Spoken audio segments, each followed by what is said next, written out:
Hey guys, what's going on? The glasses, they're gone. The eyes pretty much gone down pretty far with the swelling. What do you guys think? One more video? One more video with the shades for old time's sake, or no? Shades or no? I'm gonna keep them on. And you know why? You know why I'm gonna keep them on? Because they give me a confidence that I don't have when they're not on. And I can relish in that. Because usually when it's just my normal eyes and they're out, you know, you can just feel the horror and sadness and pain. But as soon as these broken sunglasses go on, it's all removed. I'm just this happy-go-lucky weird man in your internet who's talking about music and stuff. Let's celebrate the beautiful thing that is one last time with this review. 2088. Self-titled album, however, also collaboration.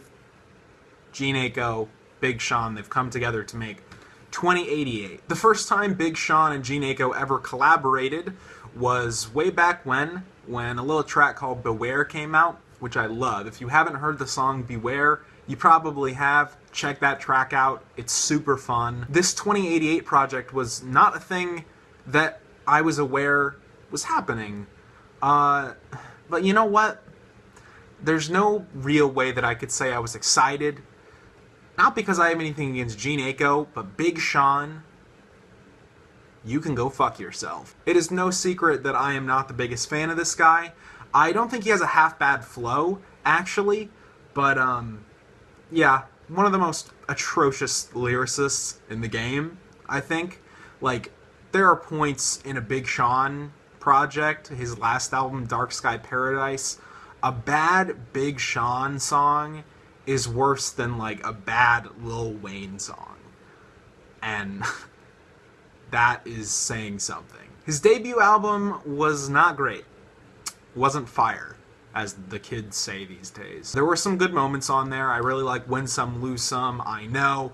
That song, One Man Can Change the World, is really sappy and cheesy, but honestly I think it has like a genuine emotional core that actually, you know, it's pretty effective. Overall, though, I felt like that thing was a goddamn disaster. Like, really, really bad lyrics all throughout that thing. As I said, he really does not have a half-bad flow.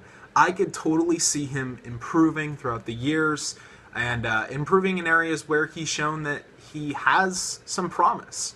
Occasionally, though I have been saying he's a bad lyricist, I think he'll come through with wordplay that's cheesy, but really fun and just, you know, entertaining to listen to. I think some of his best things that he's done have been features, like his verse on All Me, the Drake song from the Nothing Was the Same Deluxe Edition. That was a fun verse. For him to do a team-up record with Jhene Aiko is slightly amusing to me because, like I said, I do find him relatively disposable as an artist. And for him to team up with Jhene Aiko, who's a great singer, but she's pretty much like the chick that you get to sing the hook on your rap song. It's funny to me that these like two relatively disposable personalities have come together to make an LP. Like, that's just kind of amusing to me. So, alright, to start, this project, 2088, miles better than Dark Sky Paradise. That is for sure. A great thing I can say about 2088 is that it's not what I thought it was going to be when I realized that it was a thing that had been released. I assumed, given what Jhene Aiko was, or is, that this was going to be Big Sean rapping. Here, let me rap a verse. Jhene Aiko come in and sing the hook. That's what I assumed this was going to be. To my surprise, this is very much a collaborative effort, very much a collaborative project that they both equally contribute to. The structure doesn't change up too much. Like, generally throughout the album, a song will start, Big Sean will come in with the verse, then there will be like the little hook, the chorus or whatever, and then Jhene Aiko will come in with the verse. And that's generally what happens for the entirety of the album, and in that sense, it does get a little stale by the time you reach the end of it. The production all throughout is very good. It's very luscious and sexy and has a lot of like 70s sounds, some 90s R&B sounds in there. And then of course added to that is like our modern R&B sensibility and kind of like that trap flavor. The thing is, and I feel similarly about this as I do that new Division record, the new OVO signee that just drops an album called September 5th. There's not a lot substance-wise here for starters. And also, just like, I don't know, I've heard all of this before. In a sense, I think hearing any one of the individual tracks that's on the record can stand in for you hearing this entire thing. Like, you will hear one song, one of the better songs maybe, and once you've heard that, I don't think there's really much of a reason for you to listen to the entire thing, despite the fact that it is only 30 minutes. Big Sean and Jhene Aiko together paint this relatively uncompelling narrative, this rather uncompelling picture of this hip couple in their 20s who are really sexually attracted to each other. They drink a lot, they have sex a lot, they fight a lot. The notion of relationships and conflict within relationships, I don't think is interesting as that. Like, you need to add more to that, especially at this point and in this genre. You need to do something a little more than sing about sex and drinking and doing drugs and fighting. And there are moments here where it does get a little deeper than that. There are moments where I do think the storytelling is pretty good, but in general, not really. Again, I think most of this is built to be one song that you will hear sometime, another song that you will hear sometime playing on the radio, or you go on Tidal and play this record and you're not really paying attention to it, but it's kind of in the background so you can jam to it. It certainly has that ability, but I think it generally stops at that point. There are some moments that I think are genuinely pretty great, like the hook and the guest spots on 2 Minute Warning. That song has a really great chorus. I do really enjoy that song. Another big compliment I have for this album, though, is that Big Sean's cheesy as fuck bars, they're here in places, but they are improved vastly.